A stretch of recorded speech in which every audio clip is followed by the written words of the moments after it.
Yo, what's going on YouTube? This is your boy D Wayne bringing you yet another YouTube video at the time. So, basically we're going to be talking Holy Knights in this video today. So, Holy Knights are a pretty interesting deck. It has some, decent control aspects of the deck, and, of course it's not competitive by any means, but it's a very fun roguish deck, and, I had some time to play test, and I was, having some fun with the deck. So I figured I'd talk about it today and let you know the condition, of course.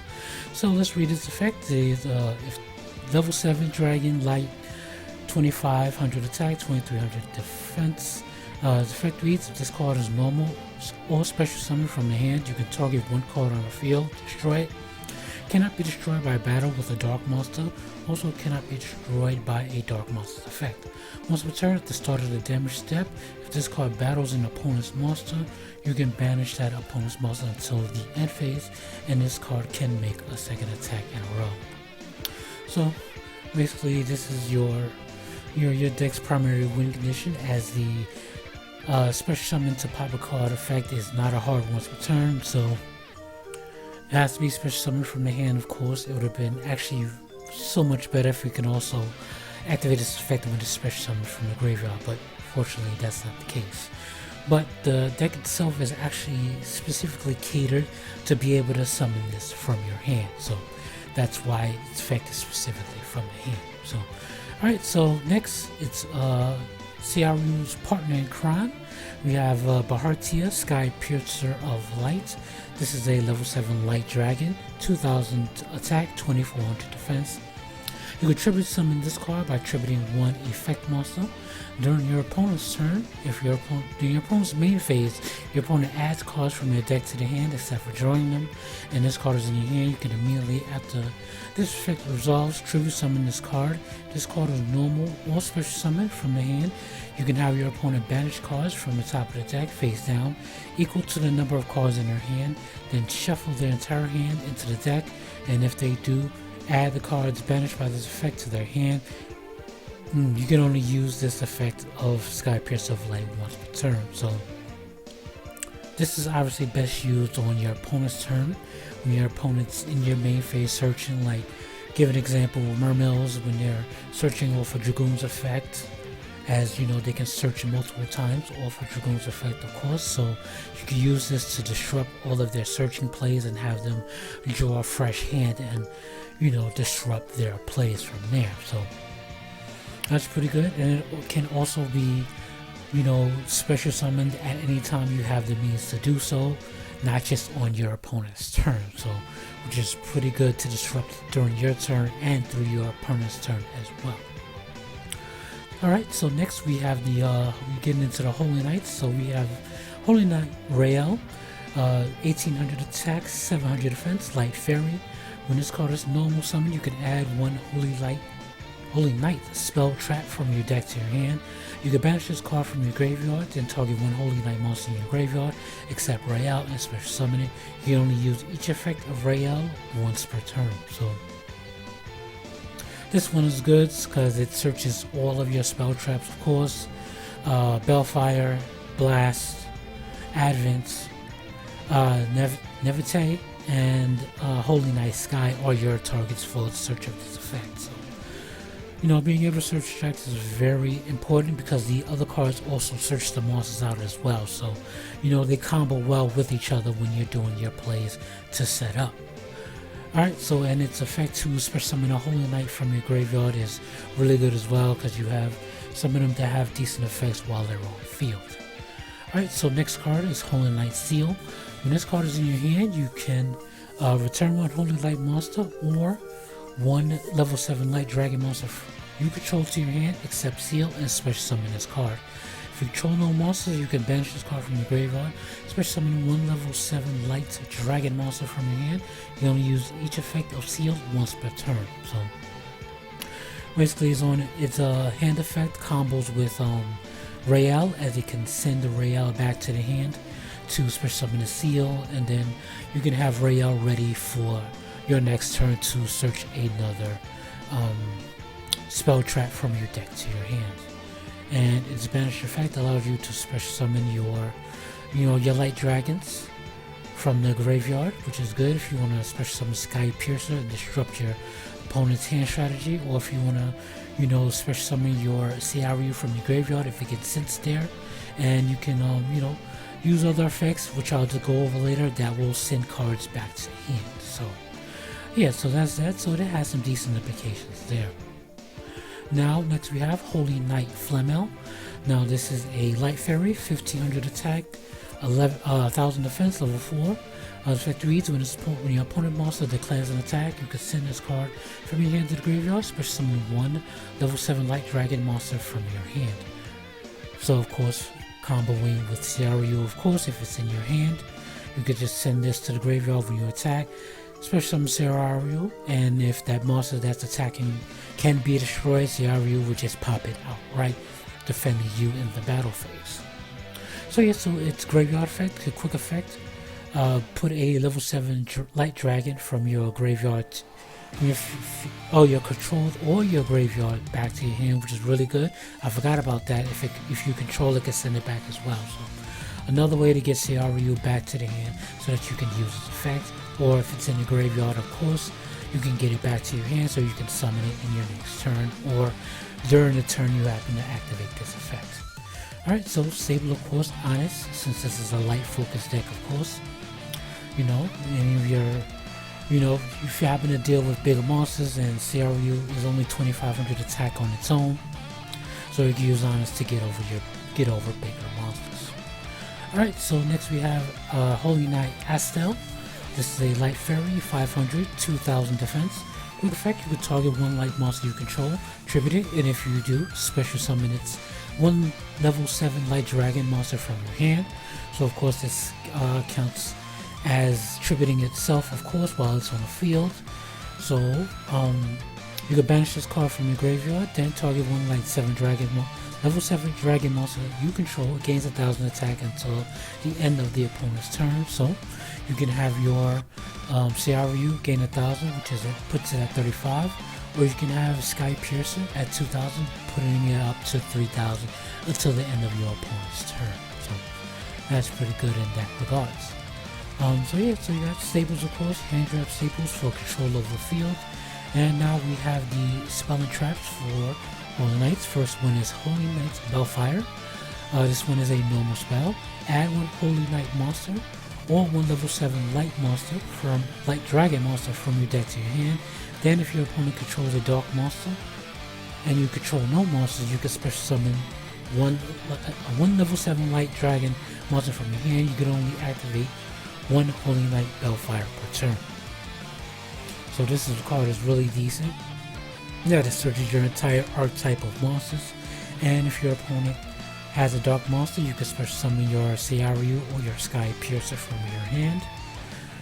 Very niche, but your opponent just only has to control the dark monster, meaning it not necessarily has to be the only monster they control. As long as they control one dark monster, you can special summon your level 7. So yeah, so this card is pretty good, and it's searchable off of Holy Knight Royale, as I mentioned.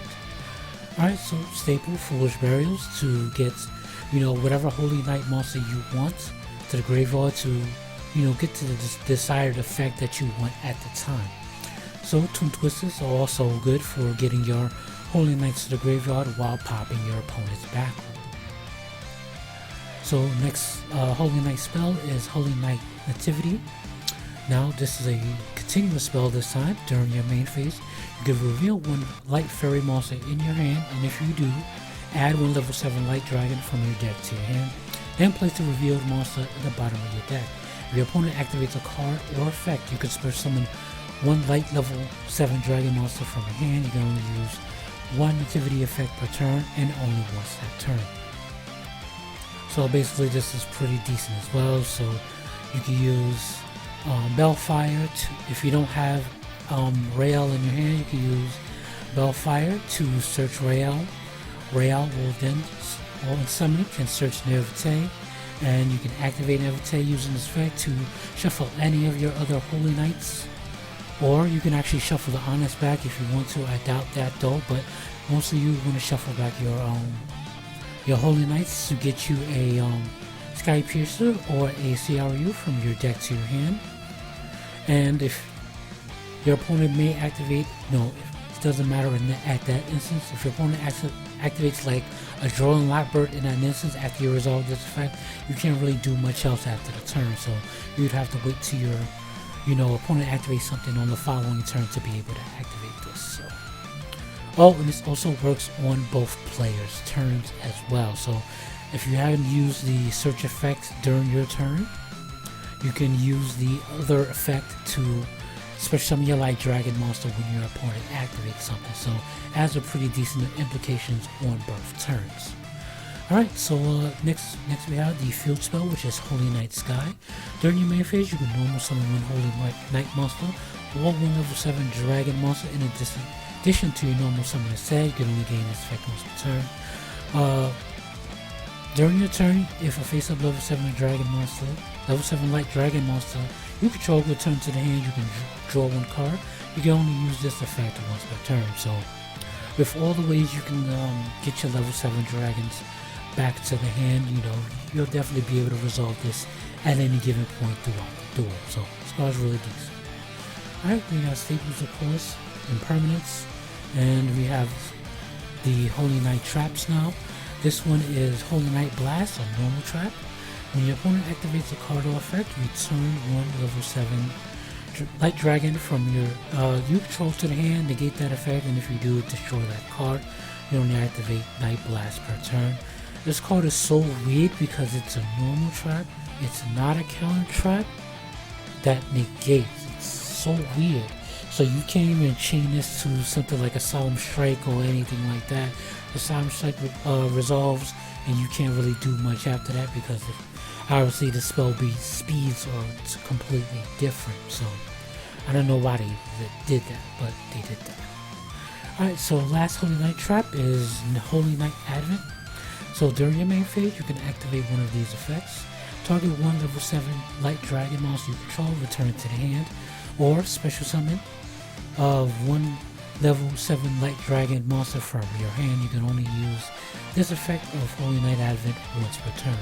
So I'm assuming that these are soft once per turn. So if you have 2 Advents on the field, you can use one effect to return Light Dragon, and then you can use the other effect to special summon said Light Dragon during the opponent's turn to pop one of your opponent's cards. Alright, so that's good in that regard. So, of course, another staple, Solemn Strike for the control aspect. So, alright, so that is it for the deck. We got some side deck options. So, since you actually control, you can control 5 different lights with different names, because we have lights with different names. Of course, you can summon Light Ray Diablos, and this effect is you can banish one light to target a face down card your opponent controls, reveal it, and then shuffle it, put it to either the top or the bottom of the deck. So some interesting tech there if you want to play around it. And of course, the CRUs and Sky Blasters are level 7s, so you can target them to special summon them with Return of the Dragon Lords, while giving them some extra protection while it's in the graveyard. So of course, some extra spell trap removal if you're dealing with a back row heavy deck with, Harpy's Feather Duster. Tribute Burial, some interesting tech, because it you can't special summon for the rest of the turn, but once during the turn you can tribute summon. If you tribute summon, that requires 2 tributes. Banish one monster from each graveyard instead of tributing. It's still treated as a tribute monster. Tribute summon, so of course CRU is level 7, requiring 2 tributes. It'll work well with that. So it also it can disrupt your opponent's graveyard while giving you a monster that's tribute summoned. And of course, CRU's effect can also activate while normal summon to be able to pop a card on your opponent's field. So that is some good tech there. So also to combo with that, just in case you're dealing with a banish heavy opponent's deck, you can run burials to put your stuff back to the graveyard. And also DNA Transplant, which declares an attribute, and all face-up monsters become that attribute. So you can, you can make your monsters dark. You can make all monsters dark. So kind of to bolster the CRU's effect to, to be protected from dark monsters effects, and to not be destroyed by dark monsters. But there's a negative side to that. Most of the cards require you to send back a light dragon monster from from what you control to the hand.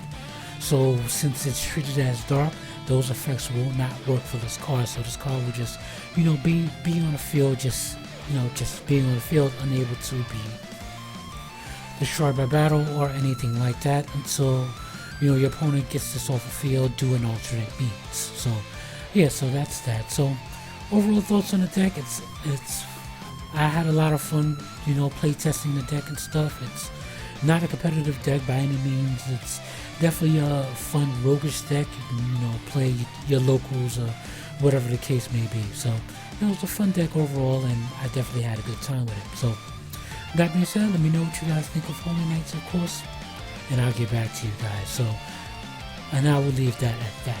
So I'll be bringing you guys more videos in the meantime. But until then, pieces. YouTube.